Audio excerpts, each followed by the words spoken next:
Saya ini kan ingin memberikan contoh kepada masyarakat saya bahwa seorang pemimpin itu harus bisa memberikan contoh dan bukti, bukan hanya mampu untuk menyuruh dan memerintah, tapi juga harus membuktikan di lapangan bahwa pemimpin juga harus mampu melaksanakan kegiatan.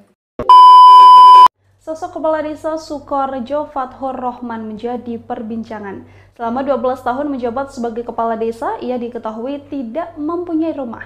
Selama menjabat, sosok Kepala Desa ini hanya menempati rumah dinas yang disediakan. Kabar adanya Kepala Desa yang selama 12 tahun menjabat namun tidak mempunyai rumah pribadi ini pun viral di media sosial. Hal ini terungkap setelah desanya menjuarai Kampung Tangguh Posko PPKM. Diungkapkan Fathur, ia tidak pernah minta dikasihani meskipun hanya tinggal di rumah dinas. Ia justru mengaku bangga dengan kerja kerasnya desa yang ia pimpin sampai didatangi Gubernur Jawa Timur Hovifah Indar Parawansa, Kapolda Jawa Timur Irjen Pol Niko Afianta dan juga Pamdam 5 Brawijaya Maijen Suharyanto.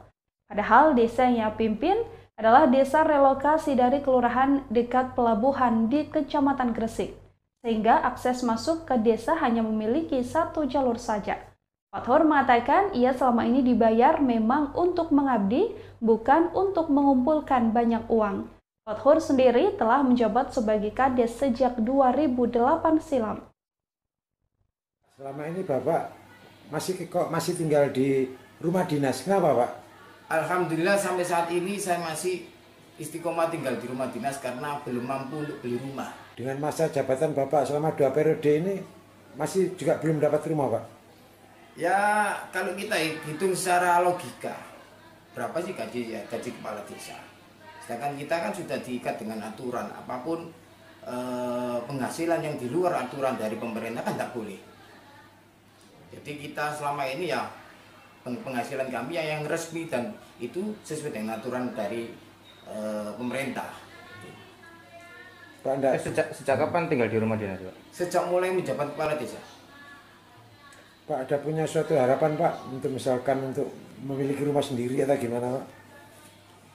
Kan tidak ada orang yang tidak ingin hidup itu lebih layak kan itu. Tapi karena kondisi saat ini ya harus kami terima.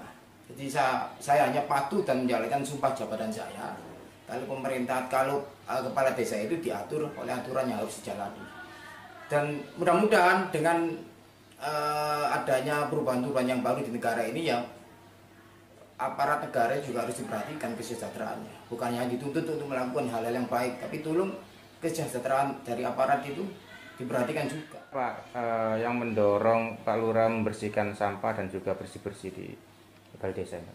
Saya ini kan ingin memberikan contoh kepada masyarakat saya bahwa seorang pemimpin itu harus bisa memberikan contoh dan bukti, bukan hanya mampu untuk menyuruh dan memerintah, tapi juga harus membuktikan di lapangan bahwa pemimpin juga harus mampu melaksanakan.